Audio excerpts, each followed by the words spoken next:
Hi, my name is Jo Hadley. This is my podcast, Being a Human Lighthouse. I'm a somatic therapist and counselor, former physiotherapist. I have the belief that we are all whole. We all have this perfect version of ourselves. It just gets covered up by not only ancestral traumas, collective issues, the beliefs and ideas and limitations that get programmed into us from the societies that we live in, from parents, from the different things and traumas that have happened to us that haven't been fully resolved.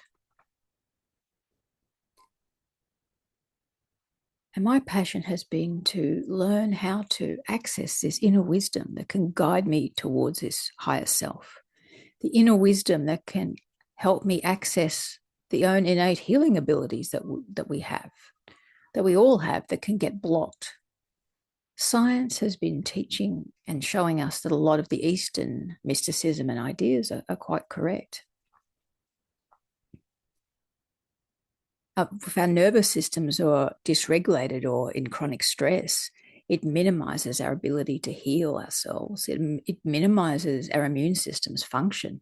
The energy of holding on to past traumas and irritations and angers and patterns and relationship issues, that takes a lot of energy. That energy gets drained from our immune system. So it has less energy for healing us and keeping us safe and allowing us to think correctly.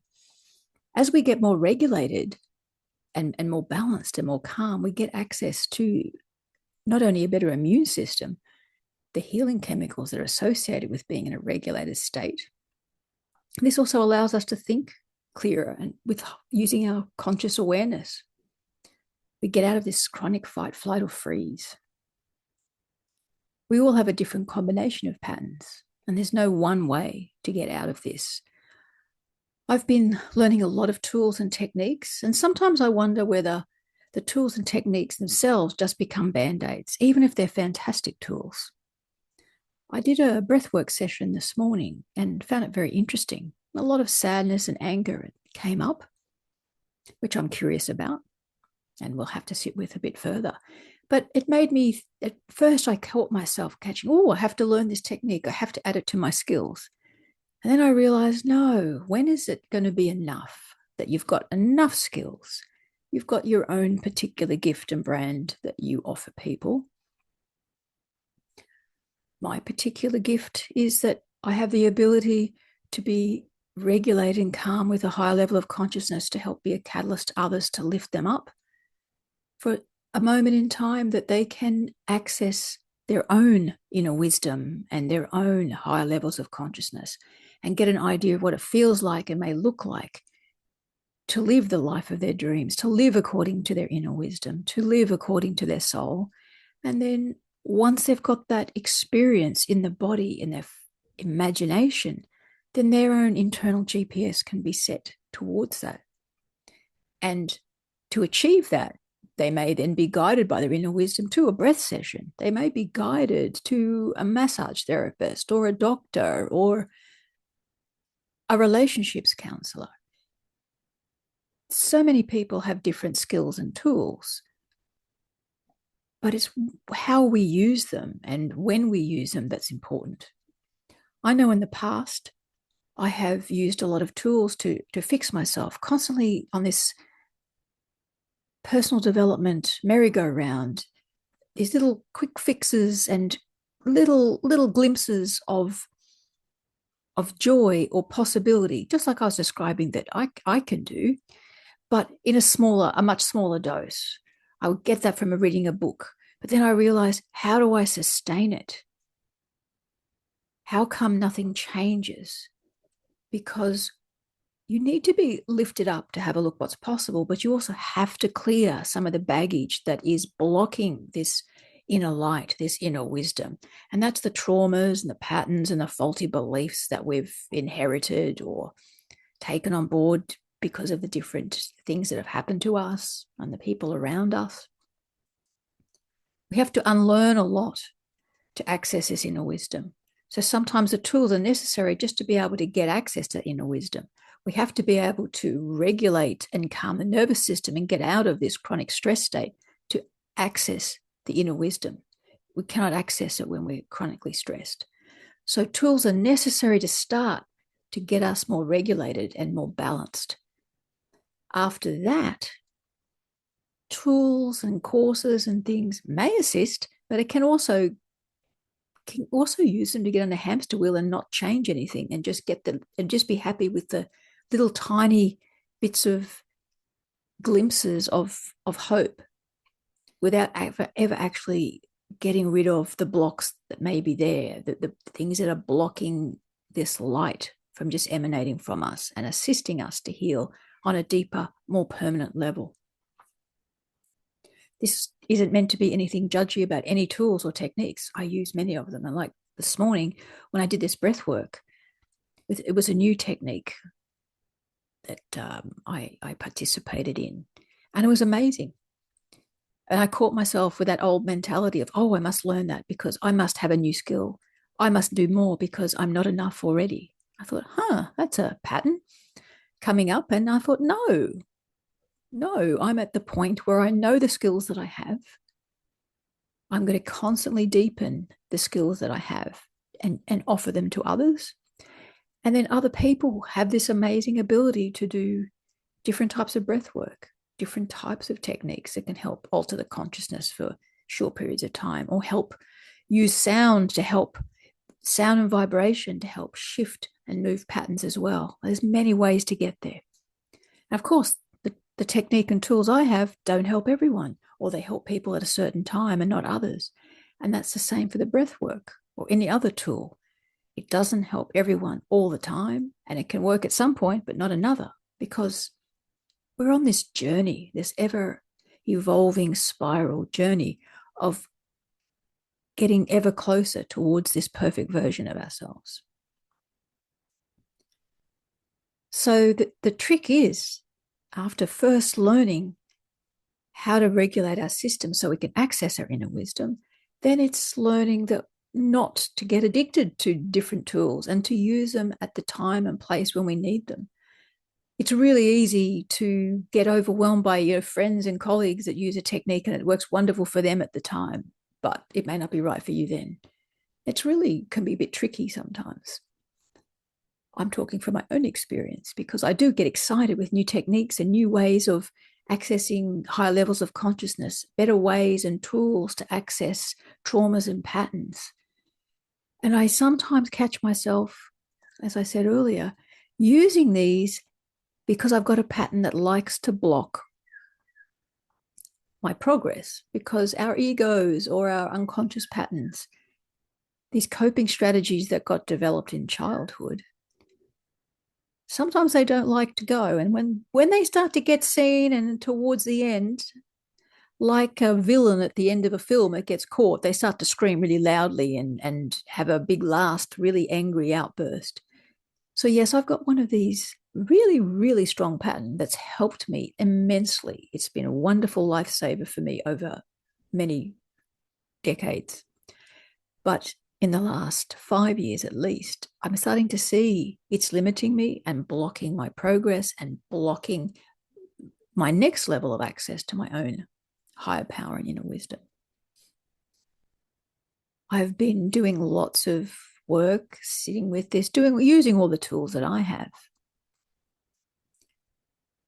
And it's a stubborn pattern. I notice it's still there or keeps coming up in ever deeper layers, which is what happens. Often people can get discouraged by a tool because they feel better, but then, oh no, it comes back. Well, that can be because we're now at a higher level. We can go to a deeper and deeper part of the dungeon where all this old gunk is trapped and kept.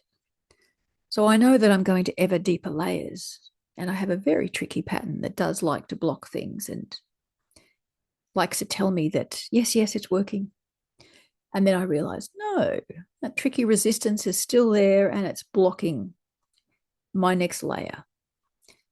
But I keep going back and being compassionate with it and sitting with it and trying to find that inner part of myself, that inner child that is still frightened and scared of fully trusting. I may have said in other podcasts or written in previous posts that I do have this little pattern that's terrified that consciousness isn't real, God isn't real, that stuff isn't real. It's a little pattern. The 99% rest of me believes everything. Otherwise, I wouldn't be doing the work I'm doing. I wouldn't be so drawn and called to the work that I'm doing. But that little 1% is enough to get in the way. Might not be the right way to say it, but it's definitely challenging me to really dig deep into these tools and really dig deep into compassion and understanding, and recognizing that in the past I can be quite harsh to this little pattern that's there. And being harsh to a pattern usually doesn't help. Imagine when you're screaming at a child or an animal or, a loved pet. The screaming usually doesn't get them to, it doesn't help them. It usually puts them in a chronic stress state. So I've got to remind myself, when I get impatient with this little inner child, then that will only increase that poor little pattern, that inner child's stress state. So I keep going back to compassion and sitting with it with love and knowing that it's going to dissolve. It's dissolved a bit already, quite a bit. And I just have to be patient and allow it to continue to dissolve until it feels fully safe and fully seen. So yes, I often catch myself still, again, part of my pattern of using tools and techniques as a band-aid to cover up that. And so the really trick is getting to these clever aspects of our ego that know when to, it's blocking like this, and then realizing with our level of consciousness that, oh, that's an ego pattern blocking that, or using that technique as a smokescreen or a band-aid. It's actually a high level of consciousness to start to recognize that that pattern is using the tool for that reason. So to be able to be consciously aware that a technique or a tool, you're using it as a catalyst to assist you to access a higher level of consciousness, so you can see yourself and your life and others and the rest of the world from a higher level and a higher perspective. And as we're all connected, as each of us digs deeper and lets go of more and more layers, we all lift up higher. I got this visualization. It's like, you've often seen videos of people who skydive. They skydive in groups and they hold hands as they're hurtling towards the earth before they take out, the parachute. And I've got this image of a group of people parachuting, but going in the other direction. As their consciousness rises, they're holding hands and lifting and getting ever higher. Safely, of course. So that's the image I'm going to finish with. Just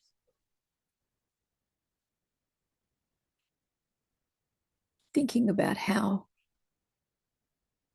I can always ask the question when I use a different tool or feel this urge that I need to learn a new technique. Am I learning it or needing it because I feel not enough as I am? Is it going to assist me? Am I using it as a band-aid, or is it truly going to just help me lift to another layer and another level? Sometimes we've got to just do things for a while and that answer may change. Those are questions I've been asking myself. I'm not sure if they're helpful. I hope they are. As I do most weeks, I finish off with my healing technique that addresses each aspect. It goes into the healing part of the nervous system regulation and contact with our inner essence, and also a little bit of helping to let go of some baggage gently. I always invite you to sit or lie down so you can be fully present. It's often not safe to be doing presencing and meditation work if you're, driving or doing other activities. And if at any time you get overwhelmed or anything gets scary, just open your eyes, fixate on one or more of your five senses, just to really ground yourself back in the present moment. Because often when we get overwhelmed, we've been tipped into either the past or future. It's in the present where we heal. It's in the present where we can get back to regulation, the regulation of our nervous system and a sense of safety. And if too much comes up and it's too overwhelming, then I often say that that is often a sign that there is a lot of unprocessed traumas or patterns that may need professional help. These meditations are just a guide and a help for people with fairly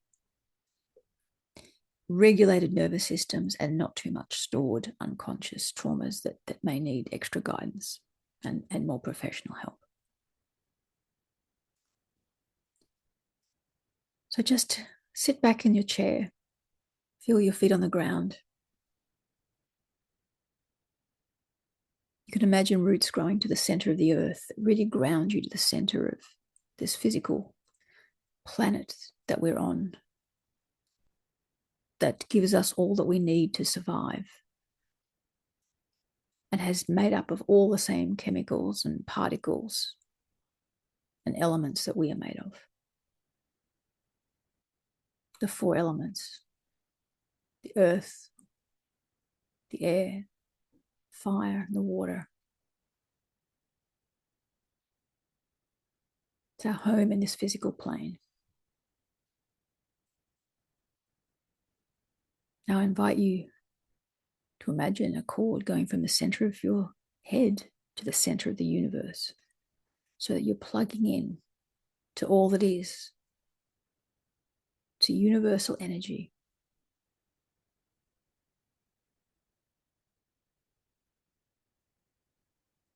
I invite you to place your hand on your heart, if you like, and breathe in low and slow in through the heart area, filling up every cell in your body with light and information and love and oxygen, all the energies that nourish you and heal you. Fill up every cell, and as you breathe out, just imagine all the toxins and energies you no longer need, all the patterns you no longer need, are just flowing out of your body easily and gently. Breathe in, fill up every cell with this love, this light, this energy, the oxygen, healing capacities of the universe. And breathe out all that we no longer need. The universe is capable of healing everything and changing anything. So breathe in this restorative, regenerative energies. Fill up every cell so they can benefit from this. And then breathe out gently all that you no longer require, all the toxins and energies that no longer serve you.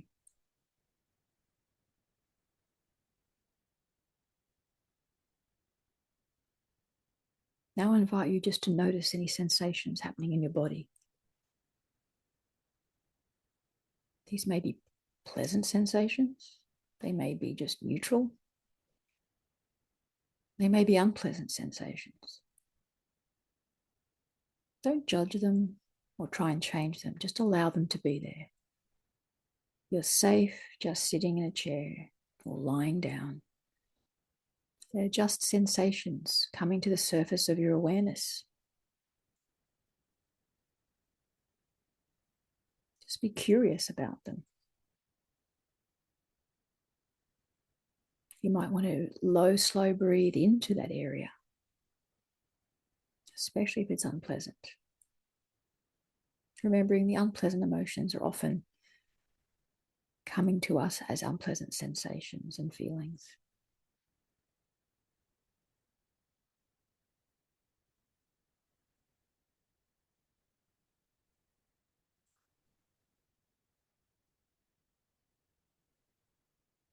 Just be aware of those sensations. They may change as you observe them. They may not. Sometimes they diminish, sometimes they get more. And sometimes they increase because now you're giving them some conscious awareness instead of suppressing them or repressing them and squashing them down.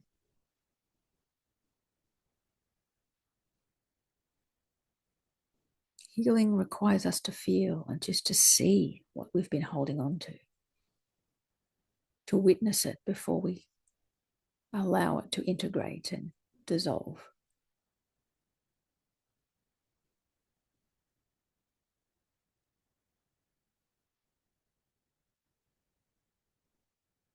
Now, the last part of this technique, again, hand on your heart if you like. 3 more slow, deep breaths, filling up your body with love and light and information, healing energies. You can breathe out any of those unpleasant emotions that were just felt.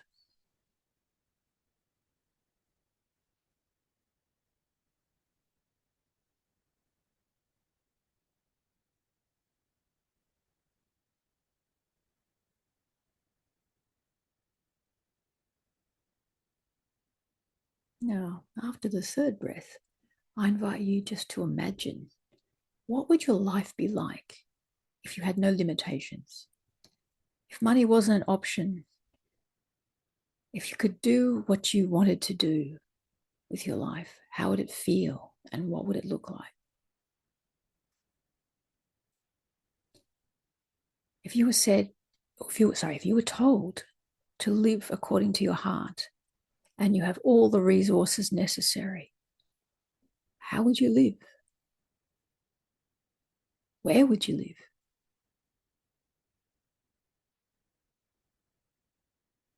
Who would be around you? What sort of work would you do?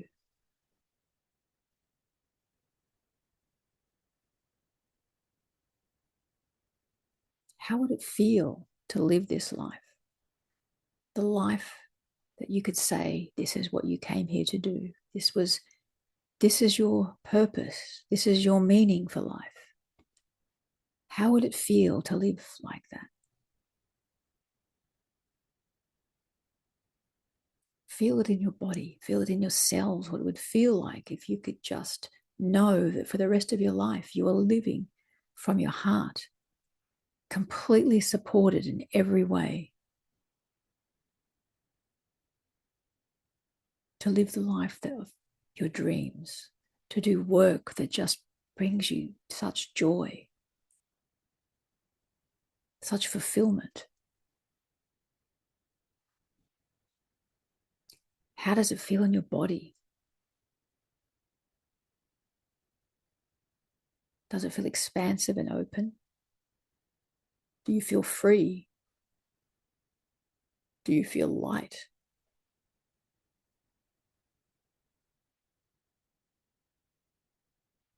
Is there more peace, more love?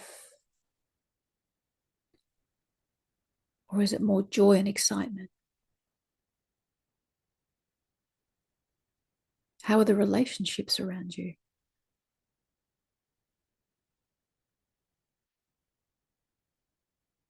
Really feel what it would feel like to live from joy, from your heart, knowing that everything you did had such a purpose and meaning for you.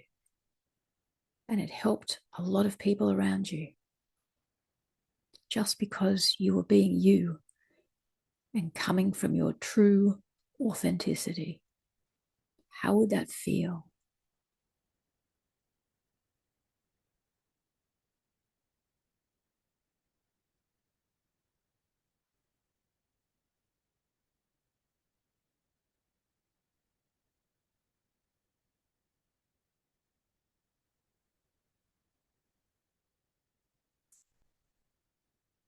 Now, as we come to the close of this short healing meditation, just invite you to just again become aware of where you're sitting, aware of your feet on the floor. You can move your body, wiggle your hands and toes. When you're ready, you can open your eyes.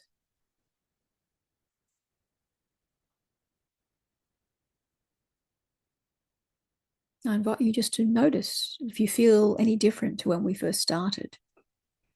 Sometimes people can feel lighter or more open. Sometimes things and issues can rise to the surface, like happened to me in this breath work today. Either is okay. Anything that's unpleasant that rises to the surface is just wanting your attention so it can be healed. And by sitting with it with curiosity, non-judgment, just breathing into it can just help it move through. Life is meant to be a bit like driving down a freeway. It's just meant to pass by, pass through us and gone.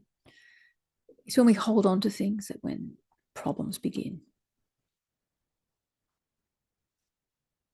So for another week, I wish you well.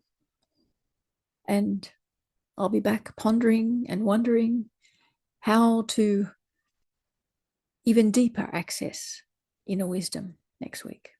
Until then, bye.